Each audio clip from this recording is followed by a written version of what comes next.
Subscribe చేసేటప్పుడు పక్కనే ఉన్న గంట సింబల్ ను నొక్కి యాక్టివేట్ చేసుకోండి. ఆల్రెడీ సబ్స్క్రైబ్ చేసిన వాళ్ళు కూడా దయచేసి బెల్ బటన్ ను యాక్టివేట్ చేసుకోండి.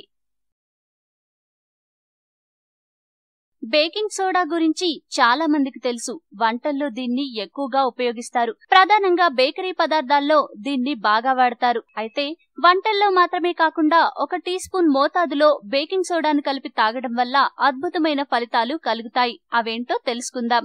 అసిడిటీ తగ్గిస్తుంది. బేకింగ్ సోడా సహజ సిద్ధమైన యాంటాసిడ్ గుణాలను కలిగి ఉంటుంది. కొద్దిగా బేకింగ్ సోడాను తీసుకుని 1 గ్లాస్ నీటిలో కలిపి తాగితే అసిడిటీ సమస్య నుంచి విముక్తి లభిస్తుంది. గ్యాస్ తొలగిపోతుంది. తిన్న ఆహారం సరిగ్గా జీర్ణమవుతుంది. కడుపులోని ఆమ్లాలు సమతుల్యంలో ఉంటాయి.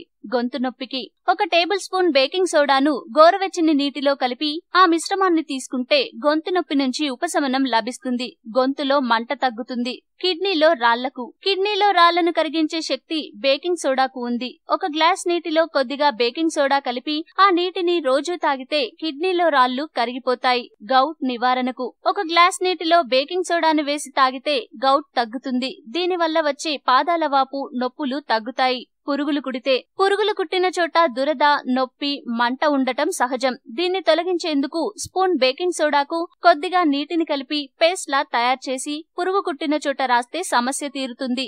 హ్యాండ్ వాష్ గా బేకింగ్ సోడా, నీరు కలిపిన మిశ్రమంతో చేతులు కడుక్కుంటే సబ్బుతో లభించే శుభ్రత లభిస్తుంది. మురికిపోవటమే కాకుండా చేతులు శుభ్రమవుతాయి.